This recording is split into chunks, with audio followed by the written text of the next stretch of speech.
A paz do Senhor, meus irmãos, sejam bem-vindos a mais uma aula da nossa querida Escola Bíblica Dominical. E dando prosseguimento aos estudos do segundo trimestre de 2021, aqui na classe dos jovens. Neste trimestre estamos estudando o tema O Cuidado de Deus com o Corpo de Cristo. Lições da carta do apóstolo Paulo aos Coríntios para os nossos dias. E hoje, queridos, vamos estudar a lição de número 11, que tem como data 13 de junho de 2021, e o título da lição é Paulo responde questões a respeito do casamento. Isto mesmo, do casamento. Então, na lição de hoje, queridos, nós estudaremos aí as respostas do apóstolo Paulo acerca do casamento. Os coríntios tinham ali muitas dúvidas quanto ao matrimônio, Então o apóstolo Paulo os instruiu acerca aí do assunto, mostrando que o casamento deve ser no Senhor e que ele é uma dádiva divina. Deixar pai e mãe e construir ali uma família, queridos, é um projeto divino. Contudo, o apóstolo também mostra o valor daqueles que, por amor a Cristo e a sua obra, decidem permanecer solteiros. Casados, viúvos ou solteiros, pertencemos ao Senhor e devemos viver de maneira que o seu nome seja glorificado em nossas vidas. Sabemos que em breve Jesus voltará, E no céu, queridos, não haverá marido e esposa, mas vamos formar uma única família, a família do Cordeiro de Deus.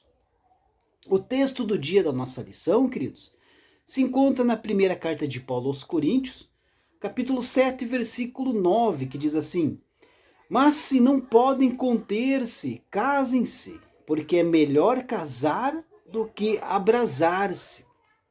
A síntese da nossa lição, queridos, destaca que o casamento deve ser no Senhor, bem planejado e realizado de forma segura para amenizar as dificuldades de uma vida a dois.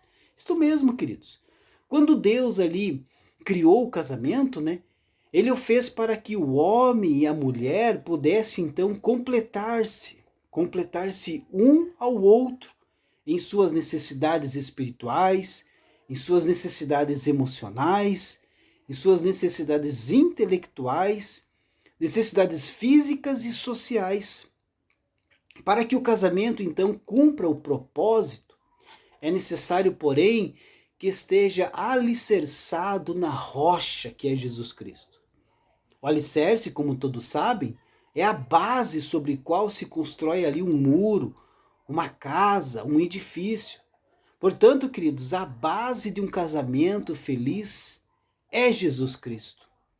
Deus tem bênçãos aí para a família, de Gênesis a Apocalipse. A Bíblia inteira está repleta de bênçãos para a família. Como seus filhos, então, nós temos ali um direito e uma herança de vivermos cada uma dessas bênçãos. Então não abra mão de ter uma família abençoada nas bases que a palavra apresenta. Usufrua aí das benéfices de Deus para o seu relacionamento conjugal.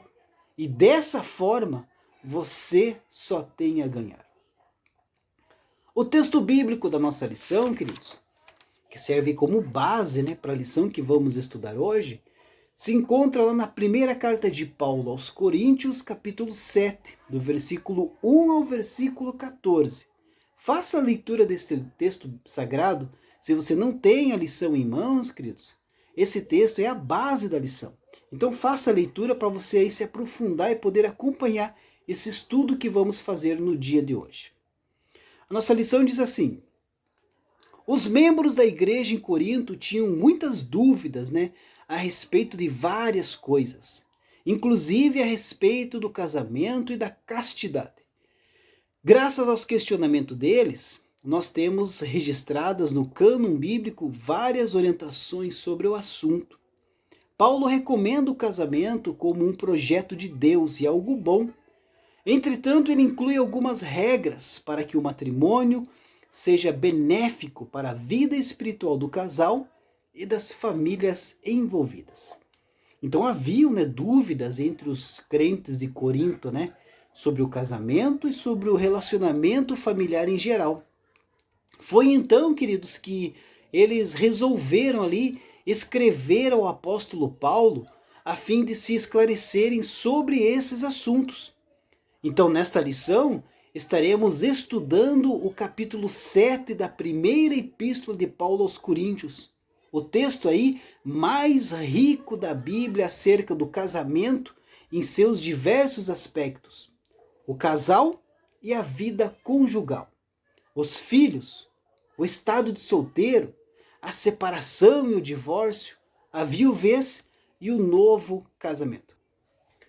O ponto 1 aqui da nossa lição, queridos, tem como título O casamento é bom, O primeiro subtópico do ponto 1 diz assim: o relacionamento sexual é para o casamento heterossexual e monogâmico.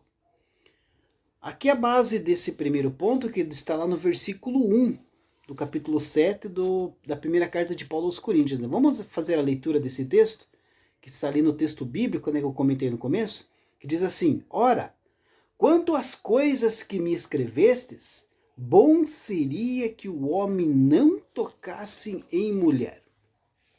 Queridos, no estado de celibato, o homem e a mulher devem manter-se sexualmente abstêmios. Intimidades conjugais são limitadas ao casamento. Deus não criou o sexo para o pecado, como está ocorrendo no mundo ímpio. O chamado sexo livre, segundo a palavra de Deus, é a abominação.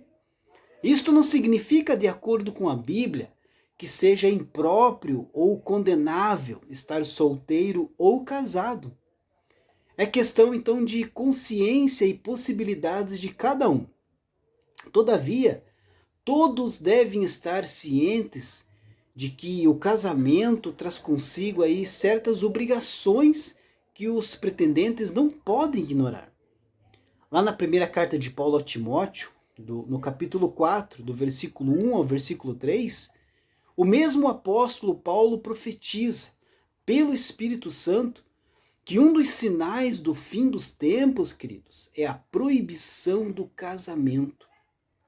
Há por toda parte aí uma multidão de casais vivendo sem serem casados, sob o rótulo da união estável, e é protegida pelo Estado. O matrimônio, queridos, foi instituído por Deus. É um estado honroso, mas o celibato também é uma opção de vida perfeitamente natural. O casal cristão que vive no temor de Deus, queridos, simboliza Cristo e a sua igreja. Subtópico 2 aqui do primeiro ponto, queridos. Paulo recomenda o casamento. Ele afirma que bom seria que o homem não tocasse em mulher. Ele defende tal ideia, pois a igreja do Senhor estava no início e havia urgência na pregação do evangelho, o que muitas vezes exigia uma dedicação exclusiva. No entanto, ele pondera de uma forma mais ampla e complementa a sua resposta. Mas por causa da prostituição, cada um tem a sua própria mulher e cada uma tem o seu próprio marido. Queridos, ante a imoralidade sexual desenfreada, como era o caso da população de Corinto e a do mundo de hoje também, queridos, o casamento efetuado por amor recíproco preserva e protege a pureza moral da sociedade a partir da família. Aqui no versículo 3, do nosso texto bíblico, destaca assim: o marido pague à mulher a devida benevolência, e da mesma sorte a mulher ao marido. Ou seja, que eles cumpram com seus deveres conjugais.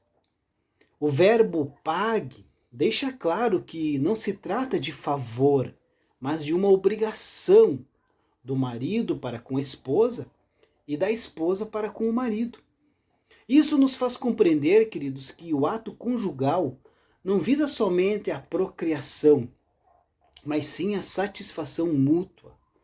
No casamento, cada cônjuge tem direito à pessoa do outro. Embora a Bíblia ensine que o marido é a cabeça da família e que a esposa deve então obedecer à sua orientação, na área sexual ambos estão no mesmo nível. As diferenças afetivas e psicológicas dele e dela devem ser então conhecidas por ambos, a partir do marido, por ser ele a cabeça do casal. A expressão não vos defraudeis um ao outro, queridos, que se encontra ali no versículo 5, né, do nosso texto bíblico, é um preceito bíblico. O relacionamento físico do casal é parte aí do plano divino, né? É uma necessidade conjugal. No versículo 5, queridos, que eu até vou ler aqui para os irmãos, não vos defraudeis um ao outro, senão por consentimento mútuo, por algum tempo, para vos aplicardes à oração, e depois ajuntai-vos outra vez, para que Satanás vos não tente pela vossa incontinência. Você vê aqui que no versículo 5, Satanás é citado como um inimigo pronto para infernizar e destruir o casamento, especialmente através da infidelidade conjugal. Ele sempre procura, então, arruinar tudo o que é bom. E o casamento, queridos, é um dos seus principais alvos. Então, que isso sirva de alerta para todo casal cristão. Cuidado com as armadilhas de Satanás. Cuidado para o que você tem visto. Cuidado para o que vocês têm olhado juntos. Às vezes, Satanás coloca uma armadilha na frente do casal. E se não tiver o discernimento do Espírito, o casal acaba caindo. Isso é muito perigoso. Ponto 2 da lição. A indissolubidade do casamento. O subtópico 1 da lição, desse ponto 2, destaca o ideal original do casamento. Vamos ler aqui o versículo 10 e o versículo 11 do nosso texto bíblico, que diz assim: Todavia, aos casados mando não eu, mas o Senhor, que a mulher se não aparte do marido. Se, porém, se apartar, que fique sem casar, ou que se reconcilie com o marido, e que o marido não deixe a mulher. Naquela época, queridos, tanto a lei romana quanto a lei judaica concedia ali igualmente ao marido e à mulher o direito de dissolver o casamento por qualquer razão. Jesus, porém, declarou enfaticamente: qualquer que repudiar a sua mulher, não sendo por causa de prostituição, e casar com outra mulher, comete adultério. E o que casar com a repudiada também comete adultério. Está lá em Mateus capítulo 19, versículo 9. Então Jesus já deixa bem claro a respeito do divórcio. O divórcio não é para ser aí uma coisa corriqueira, né? Como está acontecendo nos nossos dias. É muito perigoso isso. O subtópico 2 aqui, casamentos com descrente antes da conversão. Para esse subtópico, queridos, vamos fazer a leitura aqui do versículo 12 ao versículo 14 do texto bíblico, que diz assim: Mas aos outros digo eu, não, Senhor, se algum irmão tem mulher descrente e ela consente em habitar com ele, não a deixe. E se alguma mulher tem marido descrente e ele consente em habitar com ela, não o deixe, porque o marido descrente é santificado pela mulher, e a mulher descrente é santificada pelo marido. De outra sorte, os vossos filhos seriam imundos, mas agora são santos. Queridos, aqui a Bíblia não está aqui sancionando o casamento misto, né, do crente com o incrédulo. A passagem infere claramente a conversão de um deles após o casamento. Não é que o descrente passa a ser santo em Cristo perante Deus simplesmente porque o seu cônjuge é convertido. Significa sim que o marido ou a mulher de um crente é motivado a chegar-se a Deus pelo modo consagrado de viver do crente. Através do cônjuge crente, né, as bênçãos do casamento são conferidas sobre o descrente. E até os filhos de tal casamento são também abençoados. Como diz, mas agora são santos. Então, se o descrente se recusar a permanecer ali com o convertido por causa da sua fé em Cristo, o cristão está livre da obrigação de sustentar o casamento. Mas a iniciativa deve ser do descrente. Como diz o versículo 15, mas se o descrente se apartar, aparte-se. Esses casos, queridos, são raros no Ocidente, né? Mas no Oriente ocorrem com muita frequência. E no passado ocorria muito mais do que nos dias de hoje. O ponto 3 da nossa lição, já partindo para o final, um casamento não deve ser usado como fuga. Aqui nesse tópico, queridos, tem 3 subtópicos, né? O primeiro subtópico, o casamento não pode ser usado como fuga para a solidão. O casamento não pode ser usado como fuga da tentação sexual. E o casamento não pode ser usado como fuga das dificuldades da vida. Queridos, o casamento é uma bênção de Deus, não é verdade? É a instituição aí divina mais antiga. E Deus tem propósito no casamento, pois através do casamento se formam famílias. E famílias abençoadas por Deus. Então o casamento, queridos, não deve ser aí tratado de forma sem importância, né? O casamento é muito importante na vida tanto do homem quanto da mulher. Por isso, antes de um casamento, deve ser pensado bem se é exatamente isso que a pessoa está querendo fazer. Para não acontecer como muitos casais em nossos dias que se casam hoje e daqui a 30 dias já estão se separando. O casamento é uma decisão muito importante na vida do homem e da mulher. Mas, queridos, por que o casamento é tão importante para Deus? Por que ele insiste que o que Deus uniu, né, ninguém separe? Os propósitos de Deus para o casamento, queridos, incluem revelar a imagem e semelhança dele e os seus propósitos em nos criar, abrindo assim um espaço para experimentarmos a comunhão que ele tem na Trindade. Resolver a solidão que aflige o homem desde antes da queda. Dar a cada pessoa a oportunidade de formar uma nova família, principalmente para aquele cuja família de origem era disfuncional. Celebrar, queridos, no ato sexual, uma intimidade não apenas física, mas emocional e espiritual. Deus faz questão que esse ato expresse verdadeiro amor, pureza e aliança, reservando-o, por essa razão, para o casamento. Dar-nos também alguém com quem podemos ser transparentes, autênticos, sem experimentar vergonha. O desejo de Deus, queridos, é que possamos amar e ser amados sem medo, porque o verdadeiro amor expulsa o medo. Revelar a grandeza do amor de Cristo por nós como a sua noiva, a igreja.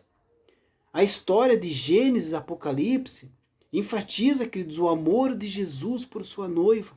E nós recebemos o privilégio de ser um espelho desse amor. A sua aliança, a sua fidelidade, os seus propósitos eternos revelam-se no casamento. Dessa forma, queridos, não devemos ficar surpresos ao saber que Satanás empenha todos os seus esforços para acabar com casamentos saudáveis, prejudicando a muitos, tornando essa união uma relação intensamente infeliz para muitas pessoas.